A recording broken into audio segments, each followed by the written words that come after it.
A fortnight later, by excellent good fortune, the doctor gave one of his pleasant dinners to some 5 or 6 cronies, all intelligent, reputable men, all judges of good wine, and Mr. Utterson was contrived that he had remained behind after others had departed.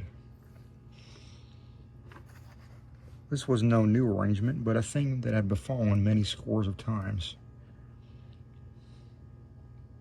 Where Utterson was liked, he was liked well. Hosts loved to detain the dry lawyer. When the light-hearted and the loose-tongued had already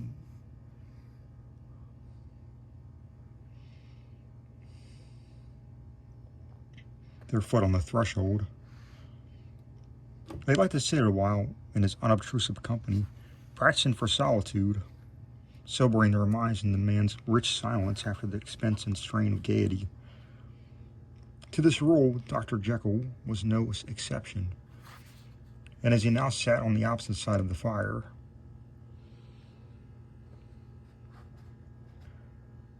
a large, well-made, smooth-faced man of 50, with something of a slyish cast perhaps, but every mark of capacity in kindness, you could see by his looks that he cherished for Mr. Utterson a sincere and warm affection.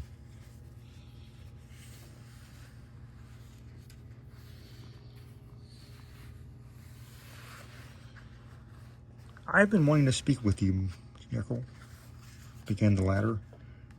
"You know that will of yours?" A close observer might have gathered that the topic was distastefully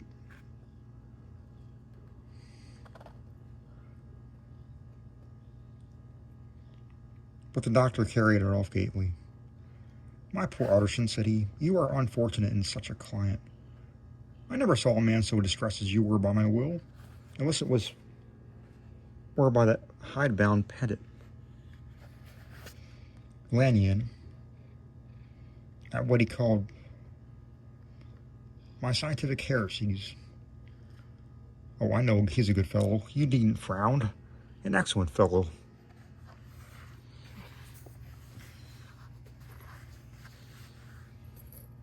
And I was mean to see more of him.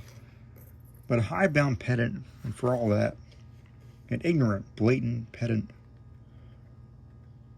I was never more disappointed in any man than Lanyon. You know I never approved of it," pursued Utterson, ruthlessly disregarding the fresh topic. "My will? Yes, certainly I know that," said the doctor a trifle sharply. "You have told me so." "Well, I tell you so again," continued the lawyer. "I have been learning something of young Hyde."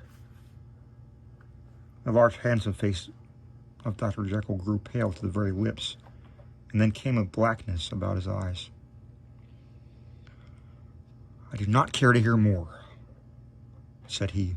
"This is a matter I thought we had agreed to drop." "What I heard was abominable," said Utterson. "It can make no change. You do not understand my position."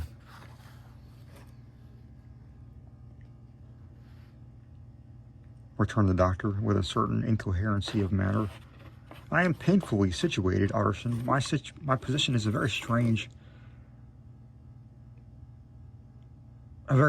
one. It is one of those affairs that cannot be mended by talking." "Jekyll," said Utterson, "you know me. I'm a man to be trusted. Make a clean breast of this in confidence.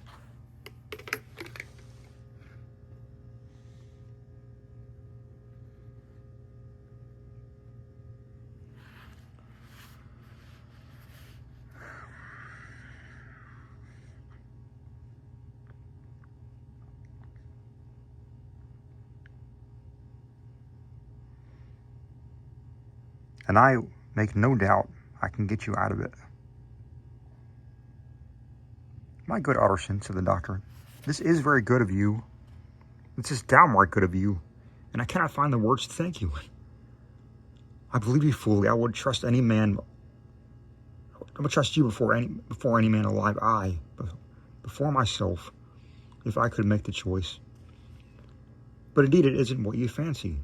It is not so bad as that, and to put your good heart at rest, I will tell you one thing. The moment I choose, I can be rid of Mr. Hyde. I give you my hand upon that. Thank you again and again, and I will just add one little word, Utterson, that I'm sure you'll take in good part. This is a private matter, and I beg of you to let it sleep. Utterson reflected a little, looking into the fire.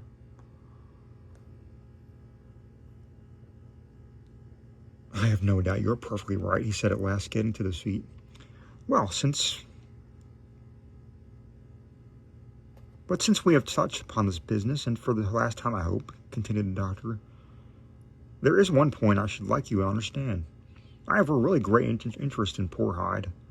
I know you have seen him, so he told me so, and I fear he was rude, but I do sincerely take a very great interest in that little young man.